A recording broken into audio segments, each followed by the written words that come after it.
What's up, guys? James here with Fun Fact of the Day. Hope you guys are having a fantastic and lucky day, learning lots and getting stuff done. Today, it's Friday the 13th, which means we're all going to die. It doesn't actually mean that, but what it does mean is a whole bunch of things, and today we are going to talk about why Friday the 13th is even a thing in the first place, the whole history of the day, why everybody's scared of Friday the 13th.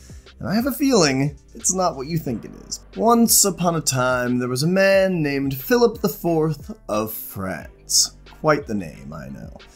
The year was 1307.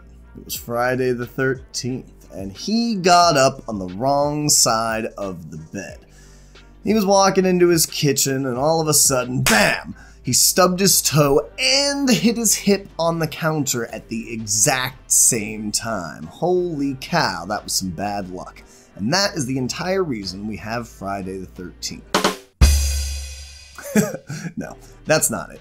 But we will talk about Philip IV of France later in this video, and he does have something to do with Friday the 13th. Now, I should preface this with, there is no single thing that caused Friday the 13th to be such an unlucky day. It was an accumulation of a whole bunch of things over a long period of time that slowly cultivated a superstition around the day.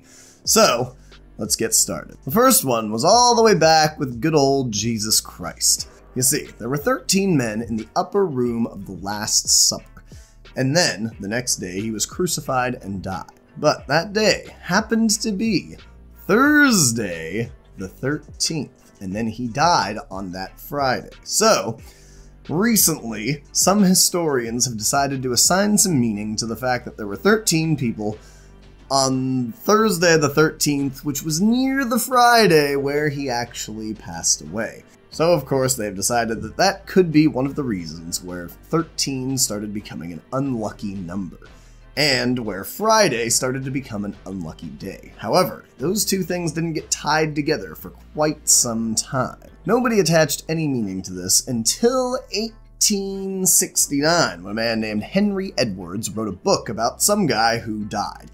And that guy just happened to die on the 13th, that was also a Friday. And he talked about specifically how Italians at the time believed that Friday was a very unlucky day, and that the 13 was also a very bad omen, and so it was very significant to him that he died on a Friday the 13th. Now, this wasn't a very popular book at the time, but it does go to show that the superstitions surrounding Friday and 13 were still alive and well in the mid-1800s. And that takes us all the way to the 1900s, where a man named Thomas Lawson wrote a book that was actually called Friday the 13th. And this book was a hit. Everybody read it. And it was all about a stockbroker on Wall Street who knew that there was massive superstition surrounding both Friday and the number 13. So he put them together and he caused a massive crash in Wall Street on a Friday the 13th by using that superstition. So that might have sparked a little bit more awareness around the two superstitions, and people love to pick up superstitions wherever they can, so that might have helped continue it. But it at least showed that the 13th of Friday was growing in superstitious value at the time. And now is where we come back to our boy Philip IV of France. Now, you might be thinking, this is way out of chronological order if he was alive in 1307, but I'll get to that. You see, back in 1307, Philip IV of France was actually a real person, and on his way to the market on Friday the 13th, he hit every single stoplight and didn't even click the like button, which you should do right now.